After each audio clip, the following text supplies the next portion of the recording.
Radio Gabon, il est 7h.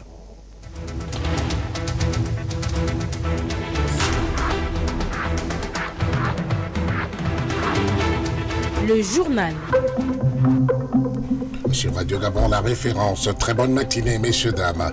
Bonjour, Kikarel Bokona Mongana. Bonjour Bruce, bonjour à tous. À la une de ce journal. À la une de l'actualité ce matin, la signature ce mercredi d'un protocole d'accord de nouvelle génération entre l'Union européenne et le Gabon dans le domaine de la pêche.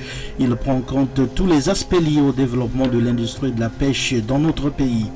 À la primature, le nouveau patron de Colas est allé réaffirmer la volonté de son entreprise de respecter à la lettre les engagements pris en janvier dernier dans le cadre de l'exécution des travaux de réhabilitation des voiries de Libreville et Ovendo dont le délai d'exécution a été fixé à 12 mois. En politique, l'Union nationale compte désormais 2 candidats déclarés à la présidence. Paulette Missambo, la vice-présidente du parti, a annoncé sa candidature hier. Elle entend mettre son expertise et son expérience à contribution pour sortir l'UN de sa situation actuelle. Enfin, en Centrafrique, le parti de François Bozizé refute les accusations présentant l'ancien chef de l'État comme responsable de la coalition armée qui a perturbé le processus électoral et tenté de pénétrer dans Bangui le 13 janvier dernier. Voici pour le sommaire, mesdames, messieurs, bonjour. Bon réveil matinal et bienvenue à cette édition d'information qui, vous le savez, est la première grande session de la matinée sur Radio Gabon, la référence.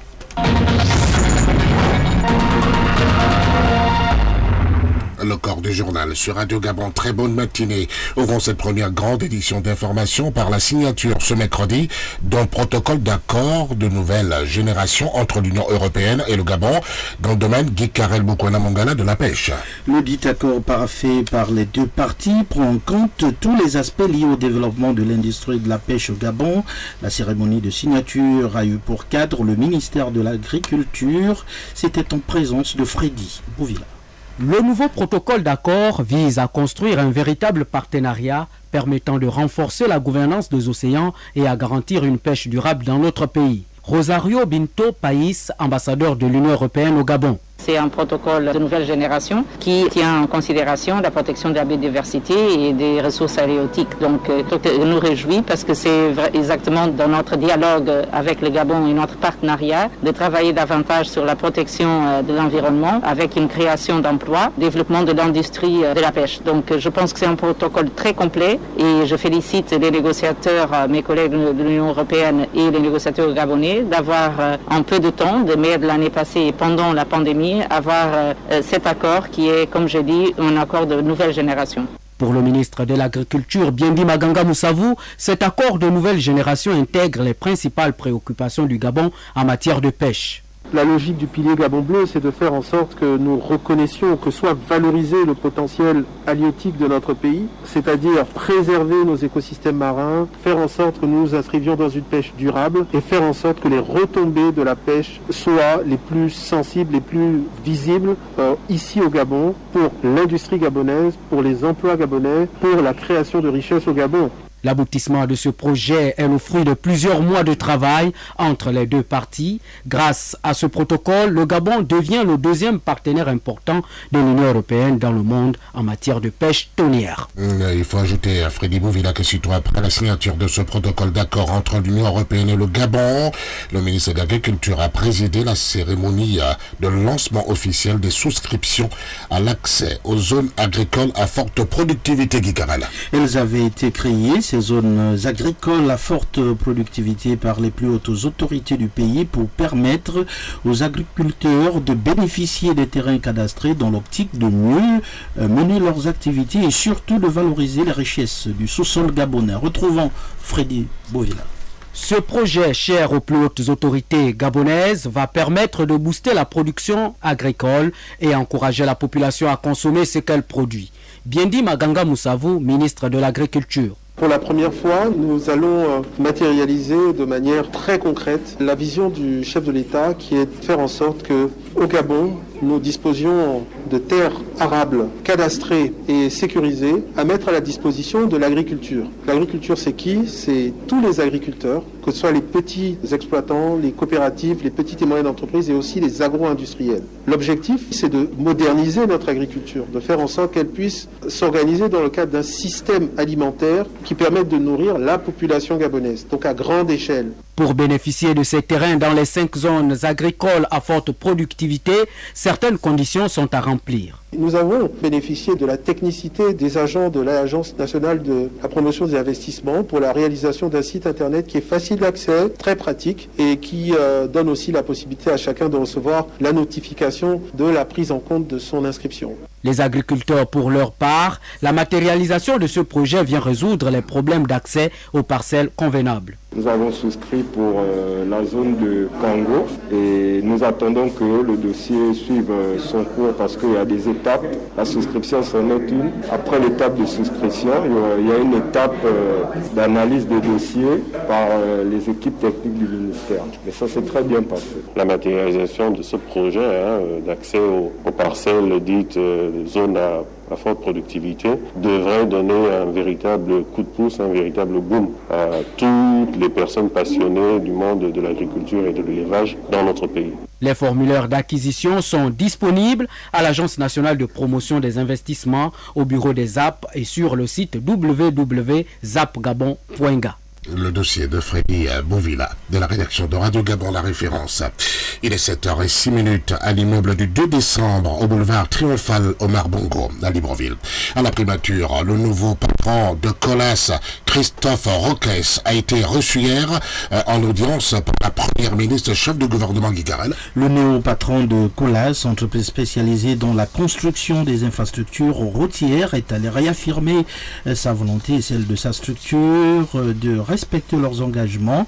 En effet, Colas s'est vu confier en janvier dernier la réhabilitation des voiries de Libreville et celle d'Ovendo. Nick Jocelyn Fouba. Nouvellement nommé à la tête de Colas Gabon, Christophe Rogers a échangé avec le Premier ministre chef du gouvernement, Rose Christiane Osuka-Raponda. Le gouvernement vient de confier à Colas la réhabilitation de plusieurs voies principales et secondaires du Grand Libreville et celle de l'intérieur du pays. J'ai rendu visite à Madame le Premier ministre d'abord pour me présenter puisque je viens d'arriver au Gabon en tant que nouveau directeur général de Colas et j'étais là surtout pour lui faire part un petit peu de notre engagement pour la réhabilitation des voiries de Libreville. Nous avons signé un marché récemment et donc nous allons engager des travaux en urgence sur les zones de Mindoubé et d'Ovendo dans le cadre d'un marché qui a été signé le mois de janvier et nous allons travailler d'arrache-pied pour donner un résultat de qualité et durable, des voiries qui seront de qualité et durable dans le temps, mais pour le bien de la population gabonaise. Présent au Gabon depuis plusieurs années, Colas Gabon compte boucler dans les meilleurs délais l'ensemble des travaux qui ont déjà démarré. Alors concernant Colas Gabon, nous avons marché pour exécuter 8,5 km sur les zones de Mindoubé et Ovendo. Le délai contractuel est de 12 mois, mais nous allons faire le maximum pour réduire ce délai puisqu'il y a urgence et nous avons pris conscience et à travers les échanges que j'ai eus avec Madame le Premier ministre et Monsieur le ministre des Travaux publics, de tout faire pour réduire ce délai au maximum, tout en respectant les normes de qualité, de sécurité et de durabilité des routes que nous allons construire pour les Gabonais. Colas est une entreprise française de travaux publics, filiale du groupe Bouygues. Aujourd'hui, le groupe est présent dans plus de 50 pays dans le monde. Vous êtes sur Radio Gabon, la référence. Ouvrons à présent Guy Carel, la page consacrée à la lutte contre la Covid-19 dans notre pays.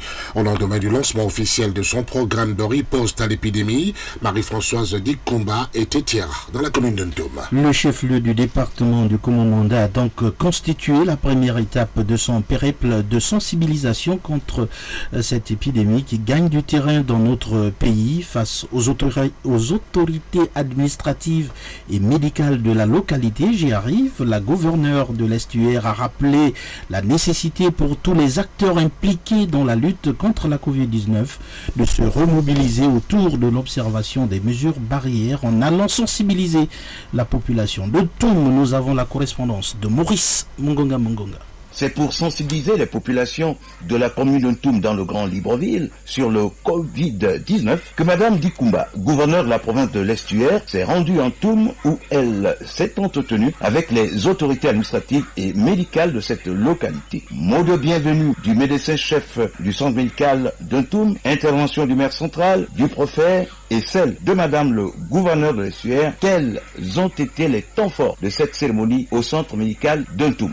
La République nous envoie auprès de vous pour vous alerter, pour demander à nouveau votre participation et votre mobilisation autour de l'observation des mesures barrières. Un père de famille a le droit de dire à ses enfants, portez les baguettes le matin. Quand vous revenez de l'école, vous lavez les mains avant de rentrer à la maison. Un père de famille a le droit de dire à son épouse, aux membres de sa famille, aux membres de sa communauté, d'observer les mesures barrières. Et il doit le faire. Et c'est une obligation. Et c'est un acte d'amour que de le faire. C'est aussi un acte de responsabilité. La responsabilité que nous avons tous en tant que leaders, en tant que détenteurs d'une parcelle de pouvoir. Nous avons l'obligation de le faire. Donc, demandez aux uns et aux autres d'observer les mesures barrières. Ntoum, Maurice, Mungonga, pour Radio Gabon, la référence. Bien, allons-y à présent à Lambaréné, quittons la ville d'Untum. Lambaréné, le chef-lieu de la province du Moyen-Ogooué, responsable du secteur éducation, ont renforcé leurs capacités en matière de lutte contre le coronavirus. C'était à l'initiative du dépositaire de l'autorité de l'État dans la province, Barnabé Babé Bangalivoa, lequel a martelé à la directrice d'académie provinciale du Moyen-Ogooué, ses collaborateurs et l'ensemble des chefs d'établissement secondaires la nécessité de veiller au respect des mesures barrières dans les espaces scolaires. Plus de précisions avec Estaki Ibwangangimbi, notre correspondant dans la ville du Grand Blanc.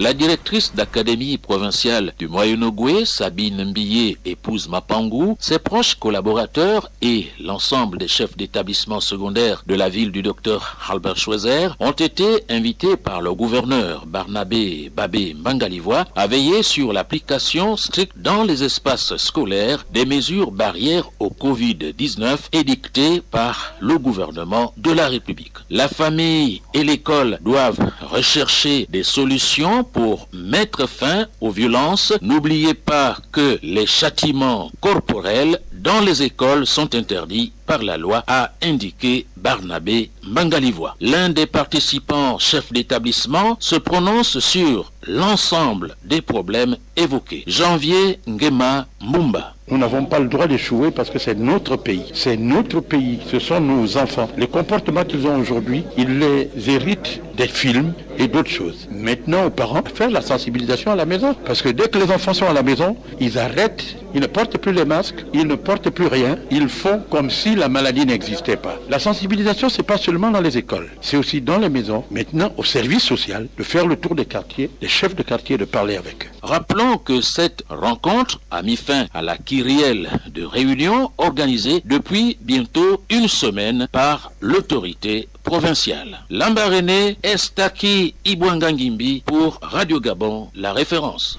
Pour Gentil, le ministre de la Santé et son collègue du pétrole se sont imprégnés récemment de la situation épidémiologique de l'ensemble de la province de l'Ogooué-Maritime. Guy Patrick Obiondon et Vincent de Paul Massassa avaient pour mission d'évaluer la situation épidémiologique réelle de la région de l'Ogooué-Maritime en vue de l'élaboration d'un plan d'urgence et de riposte contre la Covid-19. De Port-Gentil, nous avons la correspondance de Ludwine Djembi.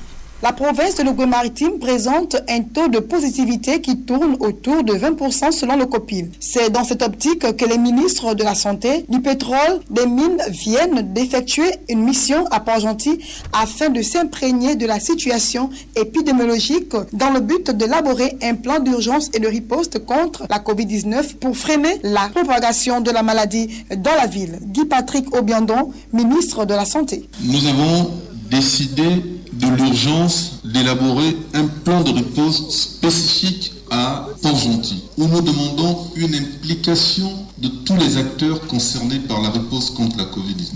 Nous devons tous nous mobiliser, vous les médecins, vous les responsables des structures sanitaires, avec le gouverneur, les forces de sécurité et de défense, pour créer un électrochoc, pour que la population se dise que ces politiques C'est pas vrai. Il est à préciser que la délégation a eu des séances de travail avec les directeurs des entreprises du secteur pétrolier, les agents de l'hôpital régional de Ntchengue et les responsables des structures sanitaires privées de la place. Ces derniers, a-t-on appris, traiteraient des malades atteints de la Covid-19 dans leur clinique en secret, toute chose qui a amené le ministre à demander l'implication et la mobilisation de tous les secteurs concernés par cette pandémie. Certaines cliniques ont des contrats avec des pétroliers. Vous envoyez des échantillons au CERMEL, à Lambaréné. Même nous, c'est maintenant que nous la prenons au niveau du COPIL national. Donc quand Lambaréné nous sort les résultats, pour nous, on se dit que ce sont les résultats de Lambaréné, donc il y a des résultats de Port-Gentil. Vous voyez, tout cela, ça biaise l'information si les gens ne se parlent pas, s'il n'y a pas de transparence dans le travail que nous devons faire. Pour le ministre du Pétrole, du Gaz et des Mines, une commission sera mise en place. Elle sera composée du ministère de la Santé, des Hydrocarbures, des opérateurs pétroliers, Vincent de Paul Mafassa, ministre du Pétrole, du Gaz et des Mines. Il y a une commission qui doit être mise sur pied pour laquelle le secteur des hydrocarbures, donc les privés des opérateurs pétroliers, le ministère en charge des hydrocarbures et le ministère de la Santé, n'est-ce pas, seront impliqués, travailler d'arrache-pied avec, j'allais dire, les spécialistes cette action-là. Radio Bandji, Ludwig Djembi pour Radio Gabon, la référence. De la politique dans le journal, l'Union nationale compte désormais un second candidat déclaré à la présidence du parti, cher à Zakari Meboto. Il s'agit de l'ancienne ministre Paulette Missambo, actuellement vice-présidente du parti. Sa déclaration à la présidence de l'Union nationale s'est faite hier, jour de la commémoration de l'anniversaire de la dite formation politique qui soufflait sa 10e bougie. Parmi les personnalités présentes lors de cette déclaration, il y avait les coordonnateurs de base de l'UN. Le point avec Arnaud Ndoyengozogo. En rendant publique sa candidature un 10 février à la présidence de l'Union nationale, devant les coordonnateurs de base, Paulette Missambo a choisi une date historique de la vie de cette formation politique de l'opposition gabonaise. Cette date est le point de départ de notre ambition, le point de départ de notre lutte pour le bien-être des Gabonais, pour proposer un projet qui permette aux Gabonais enfin de se reconnaître en leurs dirigeants. Et je voudrais avec vous donner cette capacité à l'Union nationale avec des femmes et des hommes de terrain que vous êtes. Vice-présidente depuis la création du parti, Paulette Missambo, qui draine une riche carrière politique derrière elle, veut désormais mettre son expérience au service de la présidence de l'Union nationale. La première mission, c'est d'implanter notre parti partout, de faire en sorte d'identifier des militants de terrain pour en faire des candidats crédibles qui pourront gagner l'alternance, par exemple à l'élection des députés, à l'élection des conseils locaux, que nous soyons présents, mais pas pour figurer, mais pour agir. Que nous visions d'avoir des maires partout dans les grandes villes. À ce moment-là, nous pourrions, avec eux, développer des projets de développement de ces localités. Nous devrions également travailler pour que nos idéaux puissent être pris en compte, que nous puissions les imposer au gouvernement. Et ça demande une redynamisation du parti. Mon ambition, elle est celle-là. Après Paul-Marie Ngonjou, la candidature de Paulette Missambo est la deuxième enregistrée à ce jour pour briguer la présence de l'Union nationale. Le nom du successeur de Zakari Mboto sera connu au terme du congrès extraordinaire du 6 mars prochain. Paulette Missambo veut donc incarner le renouveau de l'Union nationale. Fort de son expérience capitalisée depuis de nombreuses années, la native de Lastourville a occupé des hautes fonctions dans l'administration gabonaise. En bref, retenez que la Cour constitutionnelle vient d'être saisie de 3 requêtes en annulation des sénatoriales à Mimongo, Mekambo et Bitam. 3 sièges où le scrutin a été fortement contesté par les candidats. La gardienne des lois, donc la Cour constitutionnelle, dispose de 2 mois pour trancher. Faisons à présent le point de l'actualité en international. À mes côtés pour ce traditionnel tour d'horizon de l'actualité hors de nos frontières, Clovis Mabika-Manfombi, que j'ai d'ailleurs le plaisir d'accueillir dans ce studio. Mais d'abord, bonjour Clovis. Bonjour Guicarel. Et on débute donc par la Centrafrique où le parti de l'ex-chef de l'État François Bozizé refute les accusations présentant leur leader comme responsable de la coalition armée qui a perturbé le processus électoral et tenté d'entrer à Bangui le 13 janvier dernier. Alors que les discussions ont été engagées entre les émissaires de la CEEAC, la communauté des États d'Afrique centrale et plusieurs acteurs de la rébellion, dont François Bozizé. Rappelons que le parti de l'ancien président centrafricain veut recadrer le rapport de son leader avec la rébellion. Dans un communiqué, le KNK, le parti de François Bozizé, affirme que son président n'est pas responsable de la CPC, la coalition armée qui a perturbé le processus électoral et a tenté d'entrer dans Bangui le 13 janvier dernier. Merci également dans cette page africaine le Bénin. Clovis, l'émissaire de l'organisation de l'ONG Ibn Chambas, appelle alors au dialogue en vue de la présidentielle. Le représentant spécial du secrétaire général des Nations Unies en Afrique de l'Ouest et du Sahel a bouclé sa mission au Bénin. Il a rencontré la société civile, la commission électorale, la Cour constitutionnelle, l'opposition majorité, la communauté internationale et le chef de l'État.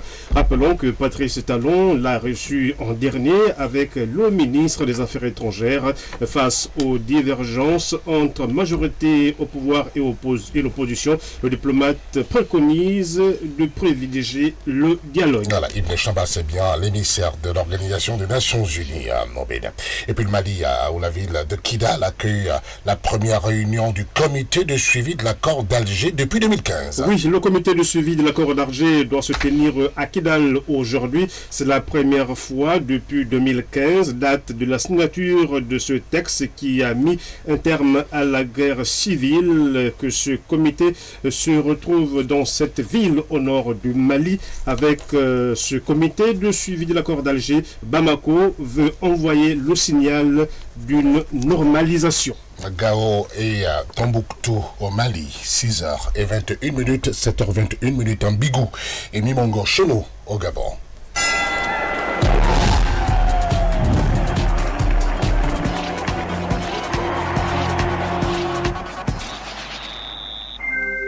Bonjour David Maguena. Bonjour Bruce Walker, bonjour à tous. Les nouvelles de sport avec ce tour de cadrage de la Coupe de la Confédération africaine de football.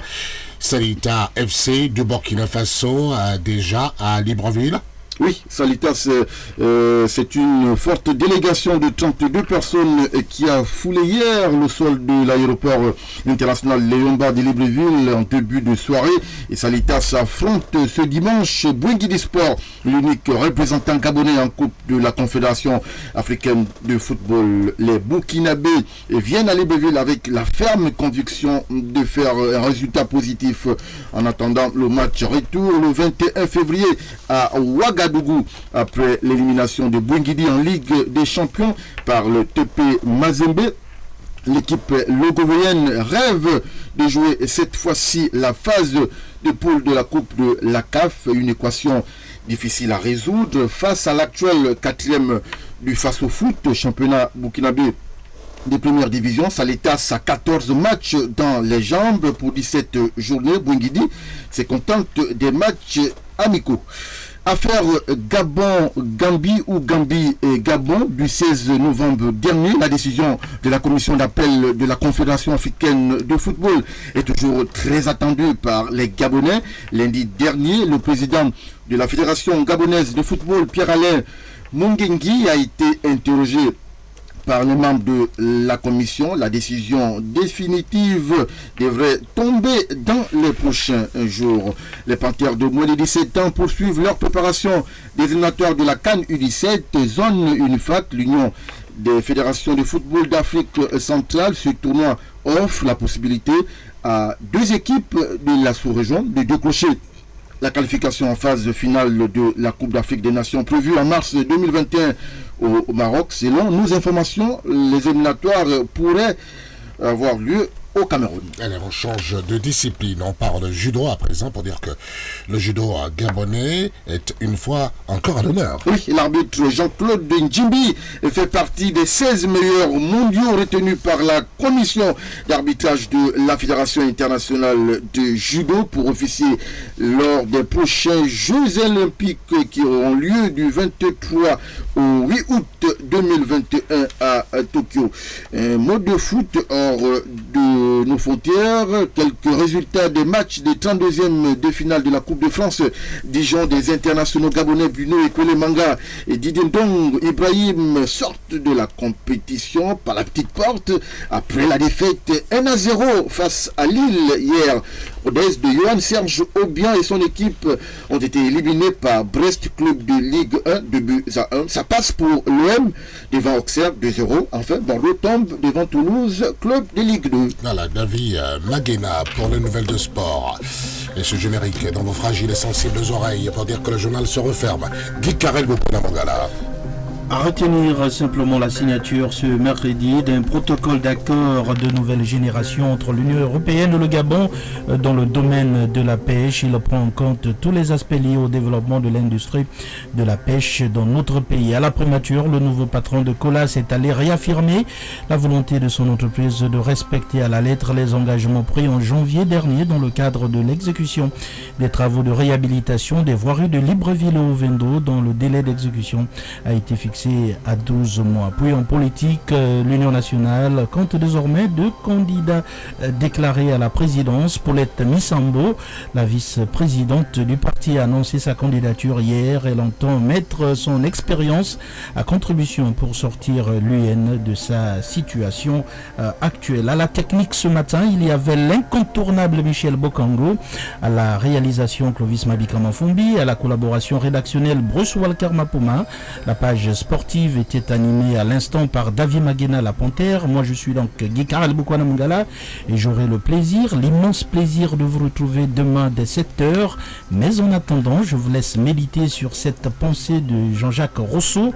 La condition naturelle à l'homme est de cultiver la terre et de vivre de ses fruits. Merci d'avoir été des nôtres et bon confort d'écoute sur Radio Gabon, la référence. Merci beaucoup à Guy Carrel. Prochain regard sur l'actualité à 8h. Vous l'avez dit, la deuxième grande édition d'information dont Bonjour le Gabon sur Radio Gabon. La référence, Pierre-Désiré Vélénam sera là. Il est déjà prêt, hein, Pierre. Bon, il revisite un peu l'actualité pour savoir s'il y a de changements, s'il y a de nouvelles informations, si les choses ont bougé dans les gros dossiers de l'actualité en ce jeudi. Nous sommes aujourd'hui le 11 février 2021. Encore une fois, joyeux anniversaire au couple Toukou. Un an de plus de leur mariage, et depuis leur mariage, on parle de 3-4 ans désormais. Ah, ça grandit, hein, ça prend du temps. Et c'est bien quand ça prend du volume ainsi. Restez avec nous sur la radio, c'est Bonjour le Gabon. Dans ce moment, j'accueille pour vous le docteur Ekoini, comme tous les jeudis. À tout de suite.